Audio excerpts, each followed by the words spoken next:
Hey, welcome to E2. Today, we explore L for leadership, specifically self-leadership. Hey everyone, welcome to the E2 Effective Elders podcast. Visit us at e2elders.org and please share this good word with others.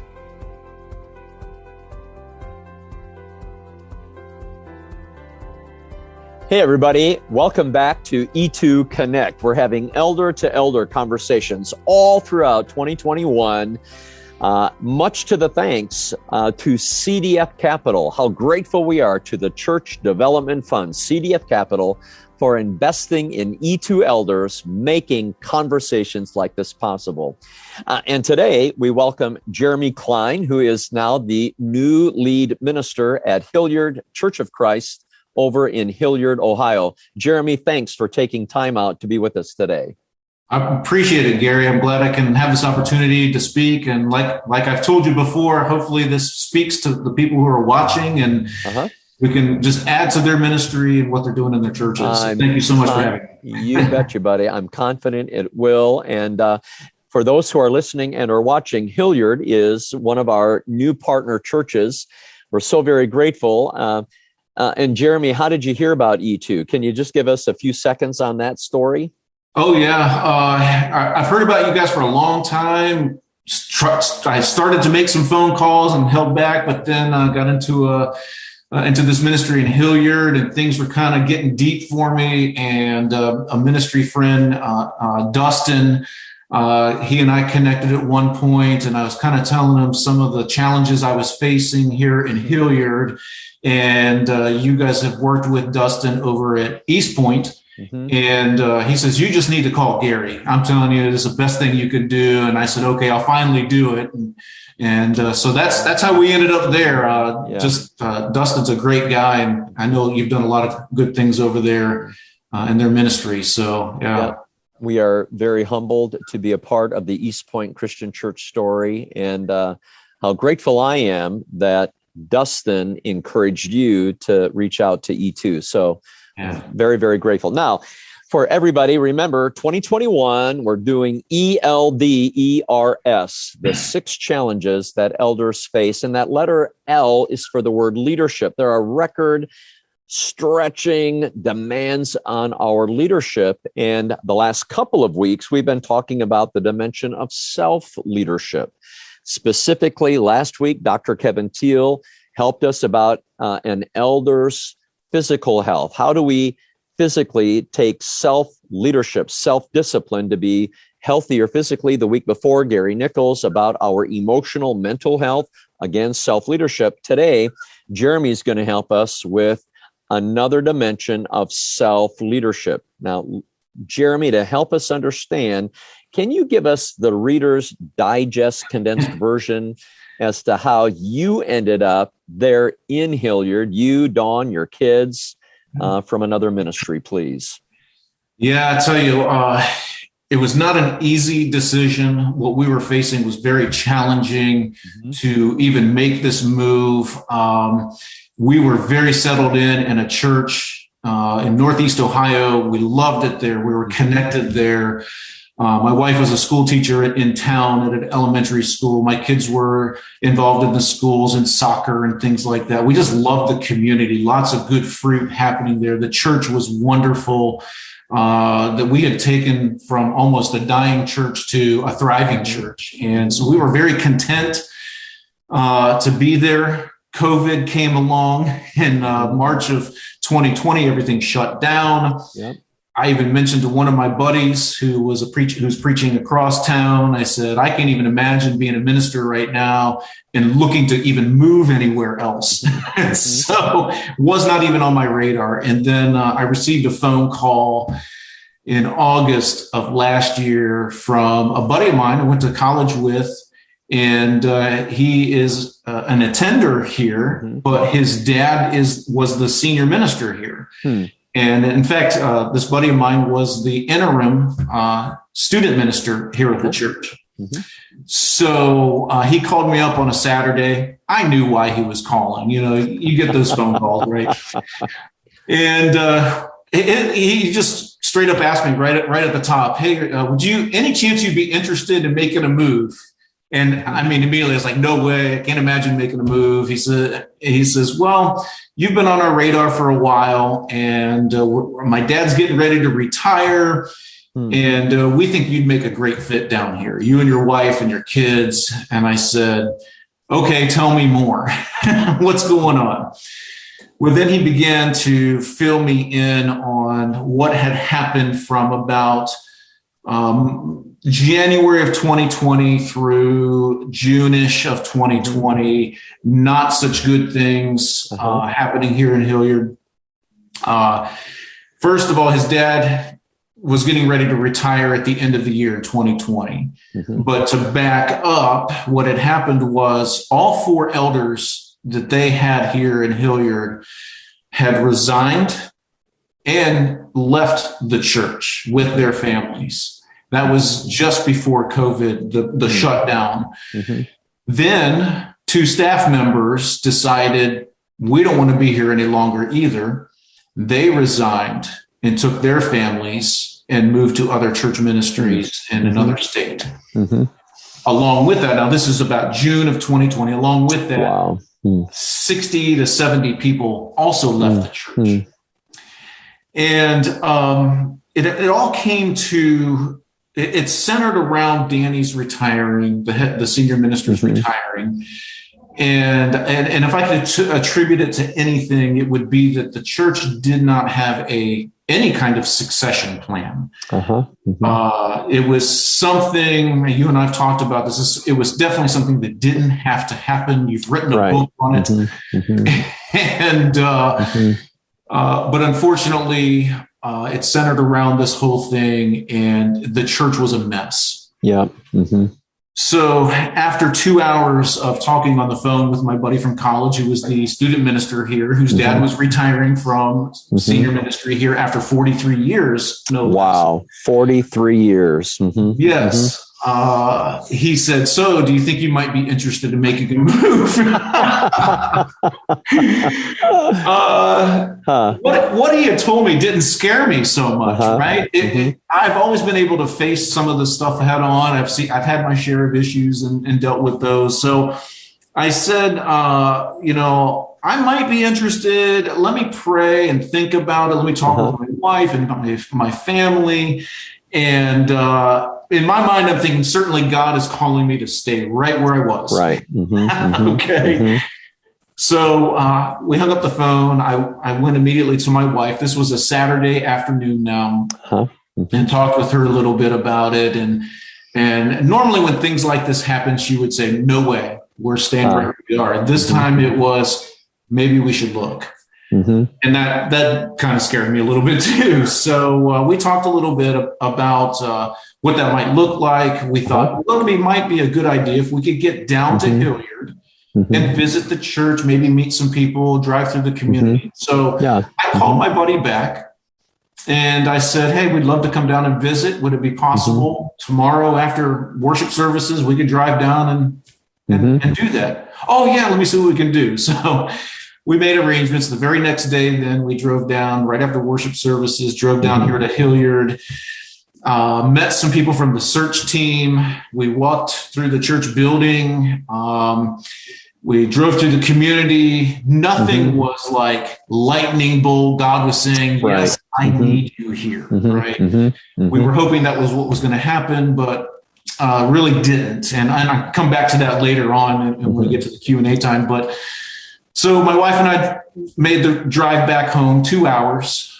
We talked a lot about what we saw, what we thought, discussed the challenges of having no elders, people having left the church. Boy, that's going to be tough to lead through. Staff left.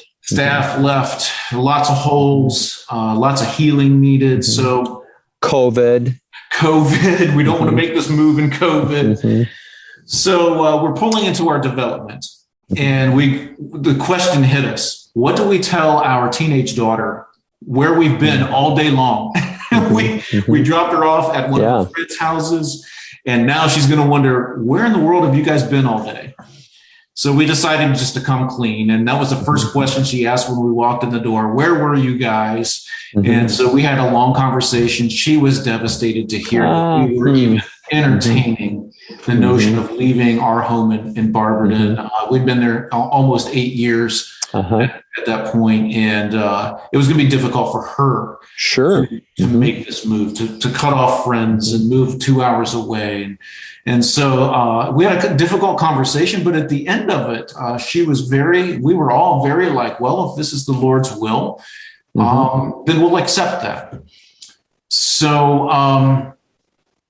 I had told the search team on Sunday before we left, if I feel God is calling us to get there, to make this move, I will send you a resume.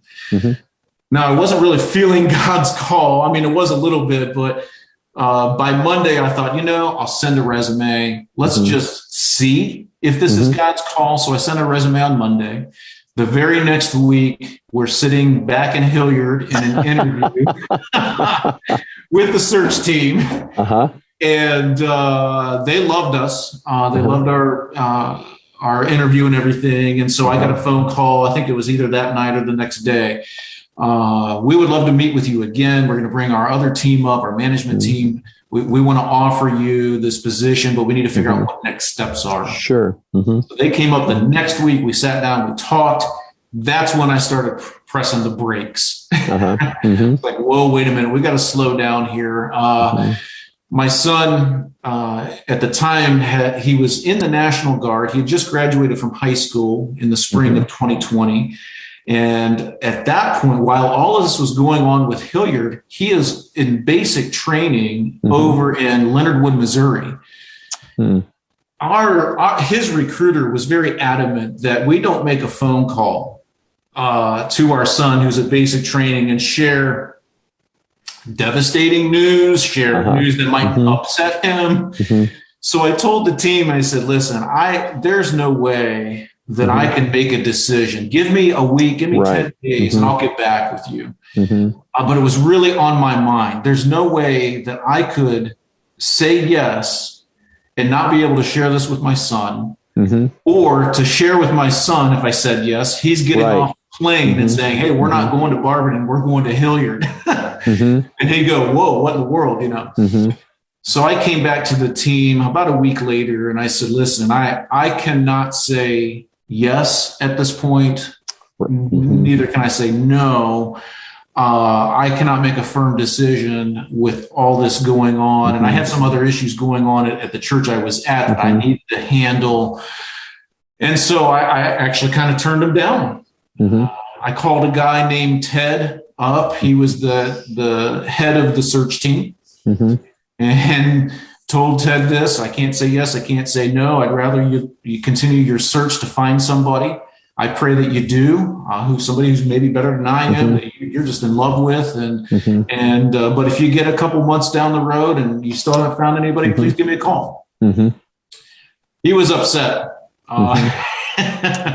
He was not happy. He told me, he says, "Oh, you're making a mistake, and I'm so disappointed in you." And wow. Yeah. In fact, I had heard from other members later on after I'd taken the position here that Ted had actually told them he was never talking to me again. That's how upset he was. Ted and I today, we are the closest friends. We love each other. We joke with each other. I love Praise Ted. God. He's on our management team right now, and I just love the guy. So anyway, he called us. So I'd left that kind of in his court. If you don't find anybody, call me back. Between that time and his calling me back, my wife and I, Dawn and I, had decided that if we did get a phone call back, we would be 100% in. And so sure enough, Ted had called me back. And I told Ted that on the phone, that if you did call me back, we would be 100% in. I had brought my son down to look at Hilliard after he got back from basic training. We're driving through Hilliard. We drive past the church building, and he loves the community. And he looks at me and he says, "Dad, we have to move here." Yeah. And I said, "Yeah, I'm feeling the call too." Yeah. Okay. So when we think about your story, and why this ties into self-leadership. You made a very difficult decision. Yeah. You were in a stable church that now was thriving, where you had poured your life in, and it was now healthy and growing. And here you uprooted your wife from a full-time teaching position.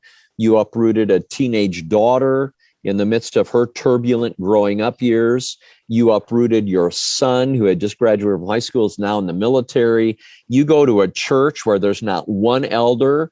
You go to a church where some staff have now left, and where 60 to 70 people have decided to go elsewhere. You're going to a church in the midst of COVID. Are you crazy?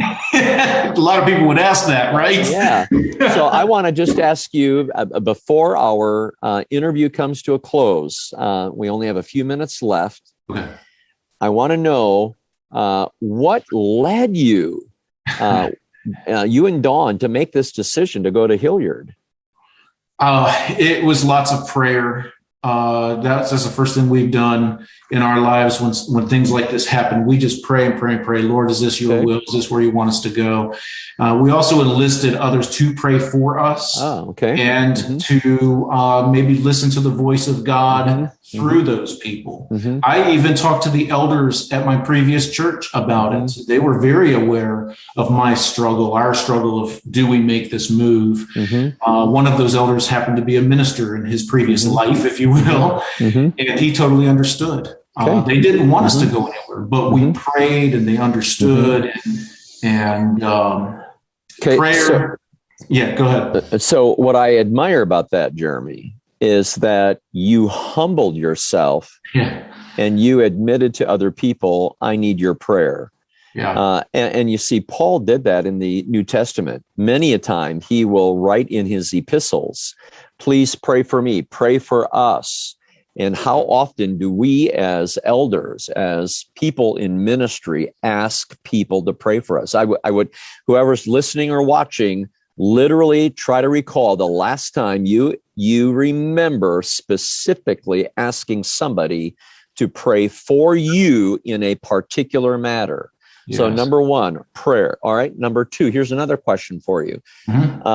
You knew that you would be going to an incredible challenge, a church with no ministers, in the midst of, with no elders. Some of the ministers have left staff. There are all these holes.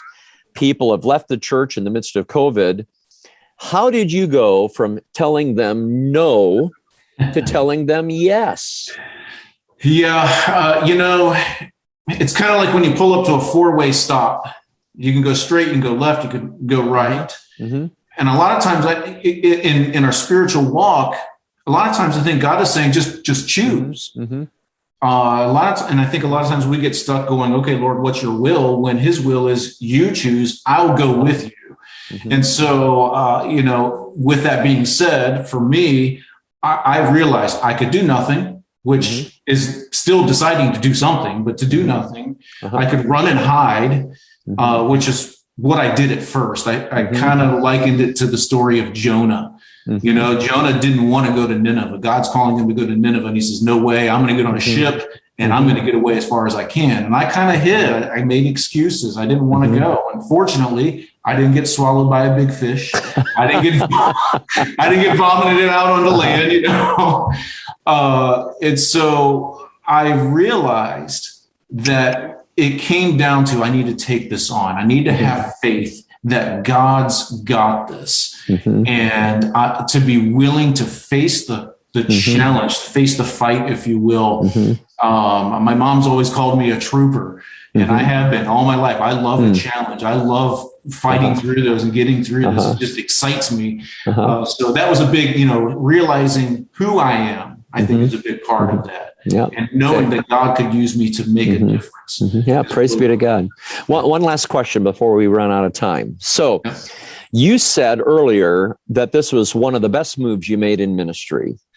And why would you say that? In John chapter 15, Jesus talks about pruning. And sometimes God prunes the branches that bear fruit. Even if it's good fruit, God will prune that back. Why? So he can produce even more fruit and even better fruit. We had good fruit in Barberton. We loved it. But, almost 8 years, we were grateful to be close to my family, to my personal family, to have great friends in the church, to have a good eldership, to have a thriving church. We saw that as good fruit. Having moved to Hilliard now, we see that fruit having been pruned back, and now we're starting to see even better fruit in our ministry. We have a great family life. Not that we didn't before, but it feels more flourishing now. The church is healing from that tumultuous experience. We see an excitement among our men here at the church who are so yearning for leadership skills. And I'm excited to tap into that as we continue our journey together with E2. There's this church-wide desire to know Jesus better and to make disciples for Jesus. There's just, you can feel the energy here. And again, our family loves the community, and we feel this deep love from this community in the church. And it's just, we can start to see, we have yet to see how big this is going to be. But we know there will be better fruit here. There will be really good and more productive fruit here than we've had ever in our lives. Well, buddy, I'm confident there are many people at Hilliard who are grateful that you and Dawn said yes. But let me just add to that great cacophony of people who say yes. I'm glad you said yes because of your story. Your story shouts volumes. That through the power of prayer and people interceding in prayer for you, by your faith, remember the disciples, they asked very little of Jesus. One of those questions was, Lord, increase our faith. We have to have situations in our lives that increase our faith, that we're not going to remain comfortable Christians. And then number 3, you know that to produce more glory for Jesus, there are times when we have to be pruned ourselves. So you've got a great story, Jeremy, and I'm so grateful that you said yes. And I truly believe that we're going to have a great journey together. I'm grateful that Hilliard entered into a partnership with E2, and it will be our distinct privilege and honor to draw alongside as a team of Barnabas. To bring encouragement and equipping to the men and women at the bride called Hilliard Church of Christ. So thank you so much. If somebody listens to this and they want to get in touch with you, what's your email address? Really simply, I'll give you my Gmail. So it's preacherjer@gmail.com. preacherjer@gmail.com. So Jer is J-E-R?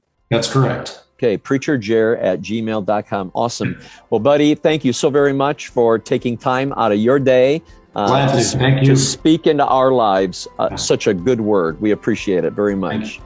Blessings to you. Bye-bye. See you later. Thank you.